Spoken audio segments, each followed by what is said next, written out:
कभी कभी हमारे कुछ प्लान्स टूट जाते हैं या प्लान्स पूरे नहीं होते, तो इसका मतलब लाइफ आपके लिए एक नया प्लान शुरू करने वाली है। जो प्लान नहीं चला वो आपकी वर्ड डिफाइन नहीं करता। हर प्लान पे काम करना भी जरूरी नहीं होता। इट्स ओके अगर चीजें आपके प्लान के हिसाब से नहीं चलती तो कभी कभी रुकना भी प्रोग्रेस होता है। लाइफ का जो टाइमलाइन है ना वो हमारे प्लानर जैसा हमारे प्लान के अकॉर्डिंग नहीं चलता। सो टावर कार्ड आया है यहाँ पे कोलैप्स करने के लिए चीजें। ऐसा लगता है ना आपको? टावर कार्ड आता है लोगों को लगता है सब कुछ कोलैप्स हो गया। पर ये टावर कार्ड का मतलब आज मैं आपको सही बताऊंगी कि टावर मोमेंट आता क्यों है लाइफ में। तो टावर कार्ड आया है, देख के डर गए, प्लान्स का डिले है, कोलैप्स है, जो सच था वो वैसा हुआ नहीं, फोर्स चेंज आ गया है। पर लेकिन फोर्स चेंज हमारे लिए एक प्रोटेक्शन लेकर आया है जो हमें बाद में पता चलेगी। तो टावर कार्ड यानी टावर मोमेंट यानी डिवाइन मोमेंट आया है आपके लिए। जो प्लान फेल होता है ना वो हमेशा आपको नुकसान पहुंचाने के लिए नहीं आता, यानी कि ये टावर मोमेंट हमेशा हमको नेगेटिव इफेक्ट के लिए नहीं आता। ये आता है डिवाइन की तरफ से, आपको बताने के लिए कि ये चीज आपके लिए नेसेसरी नहीं थी। लगता है ये टावर मोमेंट आपको बचाने के लिए आया हो। कई बारी रिलेशनशिप में लाइफ में हमारे से ऐसे लोग अलग हो जाते हैं जिनसे हम बहुत प्यार करते होते हैं, क्योंकि वो हमारे हायर गुड के लिए ठीक नहीं होते इसीलिए। लेकिन उस टाइम हमें ये लग रहा होता है कि ये इंसान मेरी लाइफ से चला क्यों गया, लेकिन वो डिवाइन मोमेंट आना जरूरी था आपकी ग्रोथ के लिए। तो it's okay if your plans fail.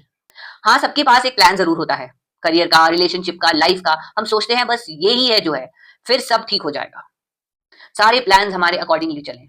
और जब प्लान फेल होता है तो सिर्फ प्लान नहीं फेल होता, हम कई बार टूट भी जाते हैं। और जब हम टूटते हैं दोबारा खड़ा करके हम अपने आप को हम रीबिल्ड करते हैं। तो टावर मोमेंट आया है यानी कुछ कोलैप्स हुआ है तो वो दोबारा रीबिल्ड भी होगा। जो टावर कार्ड है वो यहाँ पे हमें ये बता रहा है, कभी जो आपने सोचा था वो टाइम पे नहीं हुआ, कभी किसी चीज के लिए मेहनत की और वो आपको मिली नहीं, किसी रिलेशनशिप में इतना एफर्ट डाला लेकिन वो हमारा पर्सन हमें छोड़कर चला गया, और फिर खुद से हम पूछते हैं मैंने क्या गलत किया, मैं कहाँ गलत हो गया या हो गई। पर फिर प्लान का फेल होना आपका फेल होना नहीं होता, आपकी वर्थ उस इंसान से, उस करियर से, उस पोस्ट से या उस डेजिग्नेशन से नहीं जुड़ी हुई होती। तो टावर कार्ड हमें ये सिखाता है जरूरी नहीं है जो गिर रहा है वो दोबारा रीबिल्ड नहीं हो सकता।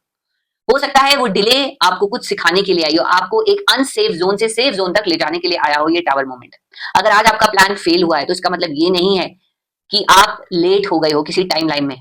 इसका मतलब ये है आप रीडायरेक्ट किए जा रहे हो विद डिवाइन गाइडेंस, आपको डिवाइन प्रोटेक्शन मिल रही है, आपको यूनिवर्स की प्रोटेक्शन मिल रही है। आज खुद को ये बात जरूर याद दिलाओ, जो नहीं हुआ शायद वो मेरे लिए ही था ही नहीं, और जो होगा वो मेरे हायर गुड के लिए होगा, मेरे और बेहतरी के लिए होगा। तो it's okay if your plan fail. कभी कभी लाइफ का प्लान है ना आपके प्लान से ज्यादा स्मार्ट होता है। डिवाइन का प्लान हमेशा हमारे ह्यूमन ब्रेन के बनाए हुए प्लान से ज्यादा स्मार्ट होता है। ऐसा कुछ जरूरी नहीं है जो हमसे इंसान अलग हो गए, दूर हो गए, या कुछ हमारा प्लान फेल हो गया तो वो रीबिल्ड के लिए नहीं होते। कभी कभी हमें उन्हें ऐसे ही छोड़ना पड़ता है और हमें अपना क्लोजर, अपनी न्यू बिगनिंग खुद ढूंढनी पड़ती है। तो सेव करो इस वीडियो को अगर आपका प्लान आज वर्कआउट नहीं करा तो।